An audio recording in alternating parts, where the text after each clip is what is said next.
So I'd like to start today with a couple of questions for you. And first off with a request. I'd like for you to take a look at the clothes and maybe the shoes that you're wearing right now, or at least think about them for a second. Do you know who made these clothes? Do you know what that person was paid? Do you know what country they were made in? If you're anything like me, the answer to that question is likely no. And this is the reality of the fashion industry today, an industry that has been completely defined by a lack of connection between the original producer of our goods and us as the end consumer. But it wasn't always this way. In fact, 100 years ago, you knew the name of the shoemaker in town, or the tailor or seamstress. You probably knew him quite well. And as late as the 1960s, 95% of our clothes were made right here in the United States. Today, that figure is less than 3%.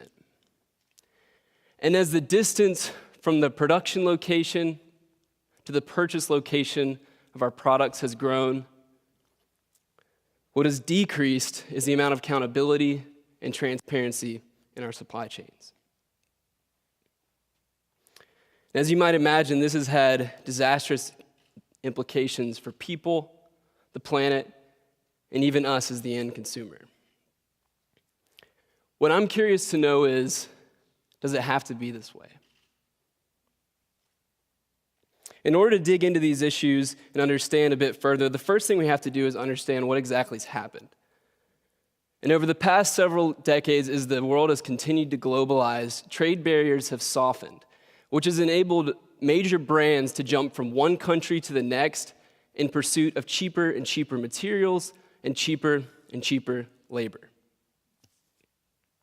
The result, as this chart depicts on the top line, this is a consumer price index chart, the price for all consumer goods combined has grown by 70% since the mid-1990s. Yet the price of our clothing, with the acceleration of fast fashion being introduced in the early 90s, has actually decreased by 6%. And for any of you that have ever walked into one of these big box retailers with bright lights and booming music and seen these obnoxious price tags, $15 for a pair of pants, $25 for a sweater, we've felt this change. And for the industry, cheaper, faster, higher volume has meant great success, as today the fashion industry is a $3 trillion industry reaching its most profitable moment in history.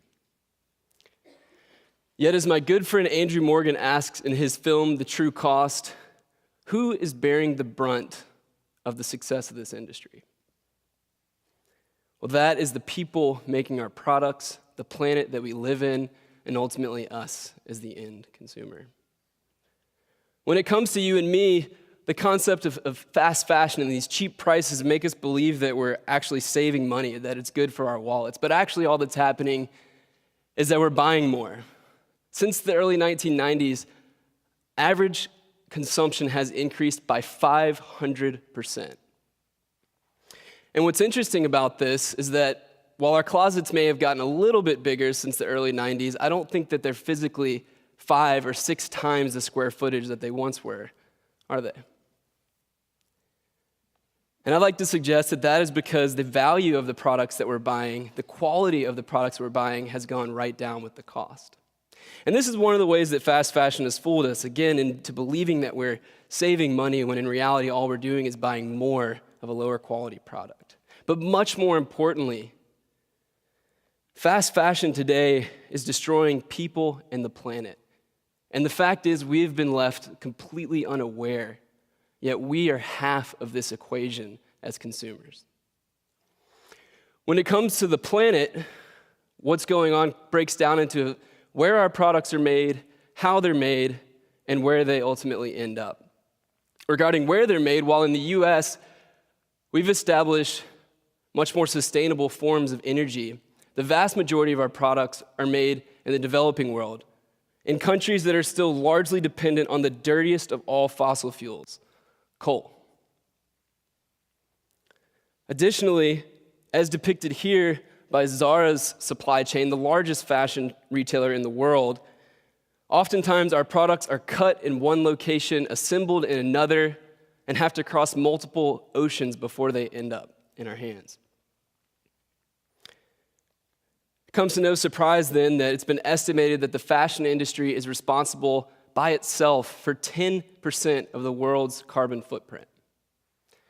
Next up, how our products are made. In order to get the textures and the colors that we love in our clothing requires a lot of chemicals. And with very little regulation, these chemicals have gotten uglier and uglier over time. And throughout the dyeing process, a tremendous amount of fresh water is used and wasted. And oftentimes, as depicted here, these chemicals end up right back into our freshwater systems. And regarding the materials being used, these have gotten worse and worse over time. I wish I could spend all day telling you about the woes of genetically modified cotton, but I'll focus on a fiber that's man-made that doesn't get quite as much attention, and that's polyester. Polyester is now used 4 times as much as cotton. This is a man-made, energy-intensive fiber that's made up of microplastics that continue to find their way into our oceans and into our food systems.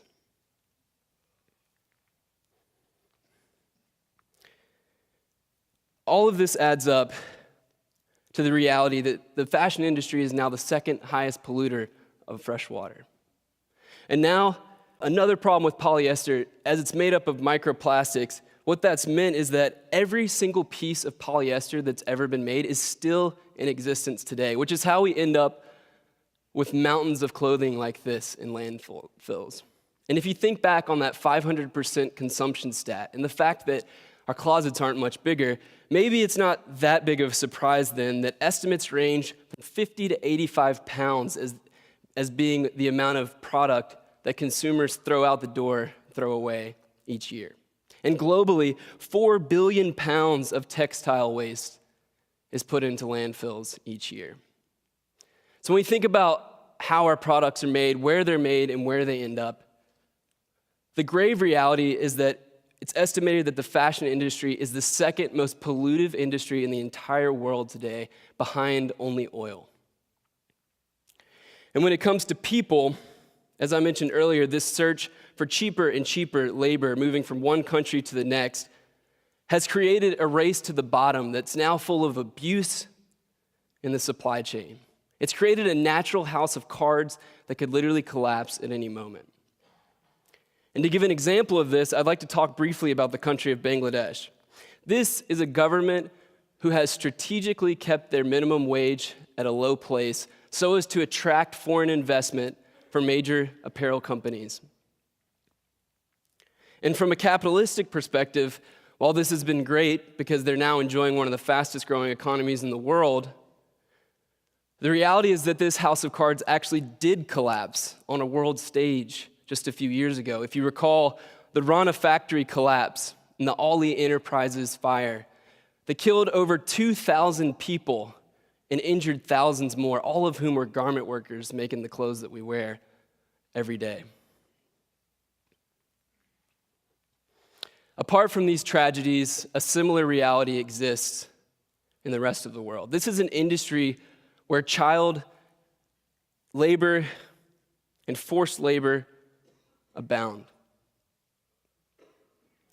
And in countries like Bangladesh, Sri Lanka, and India, governments are legalizing a $70 minimum wage per month, which means that if you break that down, that's just over $2 a day for the producer, thus systematically holding people in a cycle of extreme poverty.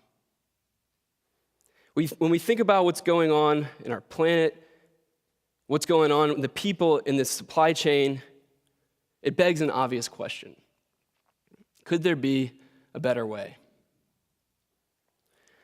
My co-founder Zoe and I started Nisolo not only to make beautiful products to compete with top names in the industry, but also to start a brand that would care for the producer and the end consumer, as well as the planet. By offering beyond fair trade wages, health care, and a healthy working environment, And by investing deeply in the well-being of our producers, every day in the factory that we've built from the ground up, our team is trying to turn this vision of a different way into reality. Rather than offering wages that are holding people in a cycle of extreme poverty, on average, Nisolo producers receive 30% higher than fair trade requirements. Rather than offering a working environment that's referred to today as modern-day slavery, we're investing deeply into the livelihoods of our producers and their families, offering things like financial literacy training, savings programs, professional development training, skills training, nutrition classes, health classes, English classes, the list goes on. And what we want to know is what would happen if this is what the rest of the industry looked like. A few results that are important to note are, on average, Nisolo producers are receiving 140% higher annual income than what they received before they worked with Nisolo. And for women in our factory, that figure is 173%. What I'd like to know is what would happen in the rest of this industry if this is the way things work? What would happen to future generations if this is what the industry looked like? And another compelling stat is that whereas for our shoemakers, 50% of them in their younger years had to leave. They could not graduate from a public high school because they had to leave and help put food on the table for their families. 100% of our shoemakers' children are in school today, and 13% of them are studying at university. All of them will be first-time college graduates, not just in the history of their families, but in their communities as well.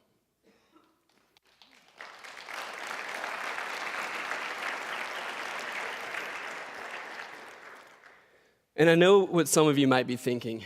This sounds great, fair trade, ethical fashion, we get it.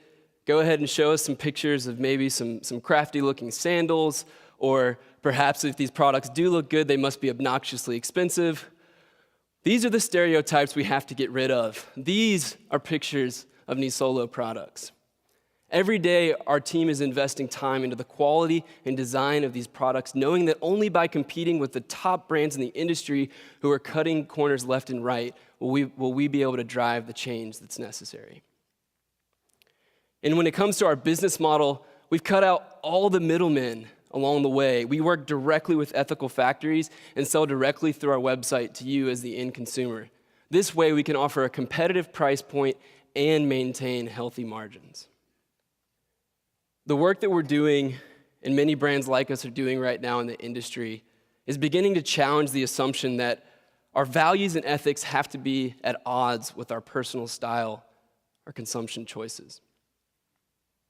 But the reality is that's still the truth in most parts of the industry.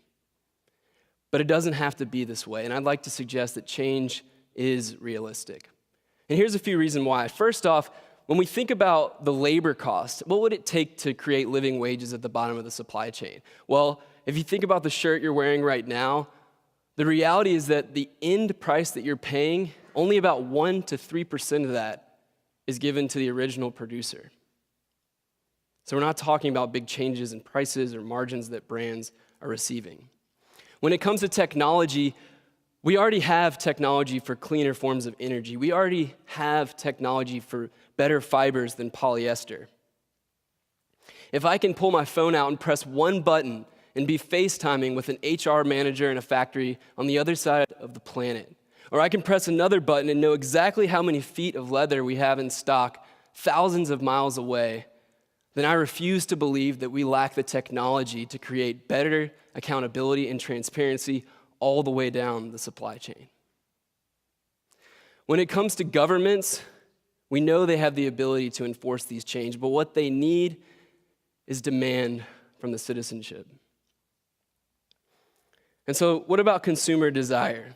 Well, consumer studies show that 91% of millennial consumers are willing to give an ethical brand a try or change their brand loyalty if their sustainability and price and quality are comparable. And so I'd like to ask you a question. Would you be willing to give an ethical brand a try if you had comparable price or quality? Or maybe even taking it a step further, would you be willing to pay 1% to 3% more for the cost of your products if it meant the difference between extreme poverty and a living wage.